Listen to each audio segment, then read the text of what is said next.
Welcome to the next installment of the final exam review for Calculus 3208 presented by CDLI. We're looking at horizontal asymptotes and function behavior this time. So we're trying to determine how do we find horizontal asymptotes. We've already seen how to do vertical asymptotes in the previous section. So now we're going to look at horizontal asymptotes and what that means about the behavior of the function. So let's look at some of the key aspects of this that we have to examine. So starting off here, we've got, first of all, we have to define horizontal asymptotes in terms of limits. Limits have a lot to do with everything these days, it seems. And we have to use limits to identify horizontal asymptotes after we get our basic ideas down pat. And then we're going to look at shortcuts to help us find the limits of rational functions, and that'll get us our horizontal asymptotes real quick. So that's where we get down to the nuts and bolts of how we can make all this work to our advantage. Okay, let's get started. So we're going to look first of all to say that if on a graph I have a line y equals L, or a value even if you want to call it that, y equals L, it's called a horizontal asymptote if, for the particular function that we're talking about, as x approaches positive infinity, that function is going to approach some finite value at L, or if we approach negative infinity, we also approach some finite value at L. So basically what we have to look at is the limit as x approaches positive infinity and negative infinity and see where we're headed. Well, there's all kinds of different types of functions that can have all different types of asymptotes. And some types of functions can have more than one horizontal asymptote. But for our purposes, we're focusing on rational functions here. So if we're going to talk about horizontal asymptotes, and we're only dealing with rational functions, that does simplify things a little bit, because a rational function can only have one horizontal asymptote. So we can only have one horizontal asymptote for a rational function. So what we're looking at here is that means the limit as we go to positive infinity or negative infinity. Doesn't really matter which one we look at, we're going to get the same answer for these. The only way we get a slightly different answer is if we get like a plus or negative infinity for our limit at the end, but that's sort of irrelevant because if we get that, we're not going to have a horizontal asymptote anyway. So let's look at this particular example, and we'll see how all that fits together as we go through here. So let's take the limit as x approaches infinity, keep it simple, and we'll have 6x squared minus 3x plus 5 divided by 2x squared plus x plus 8. And if you remember our technique from last time, we multiply by the reciprocal of the highest power of x that we have. And so that's very quickly going to turn into the limit as x approaches infinity of 6 minus 3 over x plus 5 over x squared, all divided by 2 plus x over x squared, which is 1 over x, and then plus 8 over x squared. And what we see happening here is this guy, this one over here, and there. As x gets really big, they all head off to 0. So all we have left is a 6 over 2, which we can reduce to 3. Now pay careful attention that when we got this just simple 6 divided by 2, I want you to notice that the highest power we had on the top and the highest power we had on the bottom were the same. And if those aren't, that isn't the case. This doesn't work quite like that. But what we're going to look at now is some shortcuts so that we don't actually have to go through that whole process every time we look at a function. And after we learn these simple shortcuts, we should be able to determine what our horizontal asymptote will be, if there is one of course, just by looking at the function. So let's look at all this fancy sort of labeling we've got going on here. The first thing it says on this slide is that the degree of p of x and the degree of q of x, well, what we're talking about is a rational function f that's what we call two polynomials, p over q. So p is your numerator, q is your denominator, and of course q wouldn't be allowed to be equal to 0, or this wouldn't make any sense. All right, so if we take the degree of p of x, which is the top part, and compare it to the degree of q of x, we get three possibilities. Either p of x has the bigger degree, they could be the same degree if they're equal, or p of x is a lesser degree, so q of x is bigger. So basically, and when we're talking about the degree here, we're talking about what is that number that is the highest power of x in the top? That would be the degree of p of x. And what is the number that's the highest power of x in the bottom? And that would be the degree of q of x. So here are the shortcut rules to make life a lot simpler. If we have the degree of the top being greater than the degree of the bottom, as in this case, so p of x is of a bigger degree, then our limit is going to end up heading, depending on which one of these two we're looking at, depending on the type of function, to either plus or minus infinity, or there could be no limit at all, if that's the case. And if that's what we have, well, then our horizontal asymptote, we don't really have anything to approach here. We're heading off in all kinds of funny directions, so there's none. So if the degree of the top is greater than the degree of the bottom, there's no horizontal asymptote. Real quick diagnosis to make. Next, if the degrees are the same, so p of x and q of x are of the same degree on top and bottom, then what we do is we usually say it's something like a divided by b. Now, what are these a and b all about?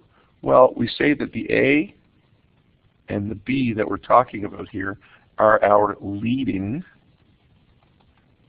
coefficients. Just going to abbreviate that. So what do I mean when I say leading coefficients? Well, if you can bear with me for a second, I want to jump back to that last slide that we had. So I'm just going to jump back here for 1 sec. And you see that the highest power of x we had up here was a 2, and the highest power down here was also a 2. Well, the coefficients of those terms, the ones with the highest powers, those are what we call the leading coefficients. So here our leading coefficients were 6 and 2, and our limit turned out to be 6 divided by 2, which was 3. So when we have that case when those degrees are the same, then all we have to do is take the leading coefficient on the top, divide by the leading coefficient on the bottom, and that will be our limit. And the horizontal asymptote then will turn out to be a horizontal line that follows y equals whatever a divided by b is. So there's your horizontal asymptote if they're the same. If the degree of the top is less than the degree of the bottom, so numerator is of greater degree than denominator. Alrighty, what happens then?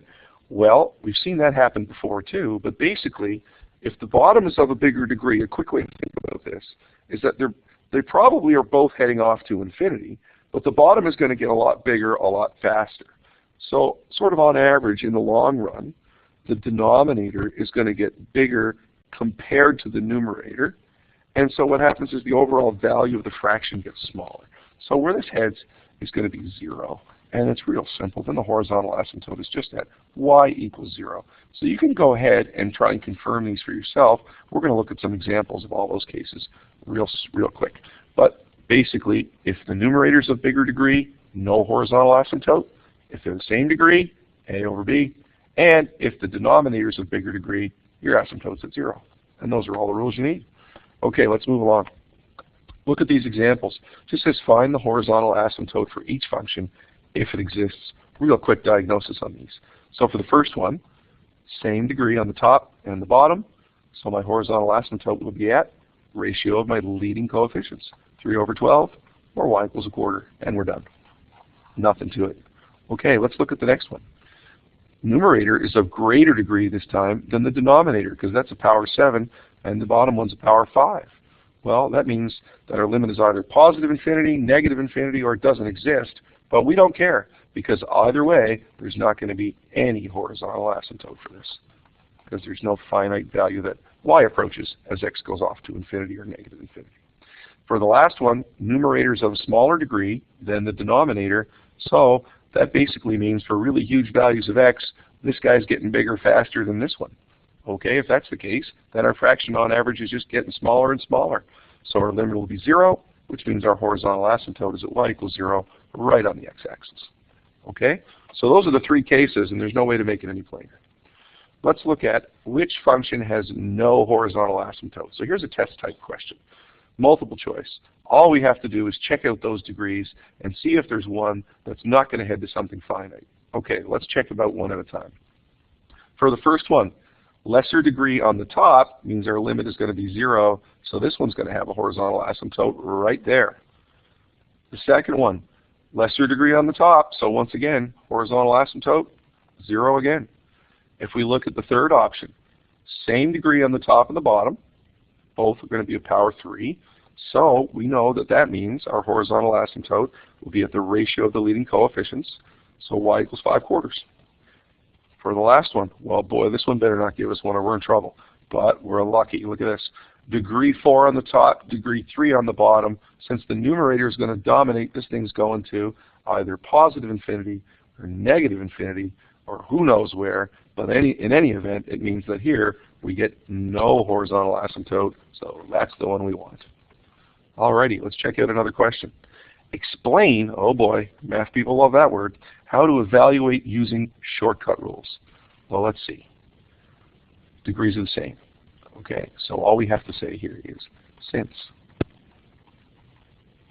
the degree of the numerator, which we can call p of x for now because we know what we're talking about, don't we, is equal to the degree of q of x,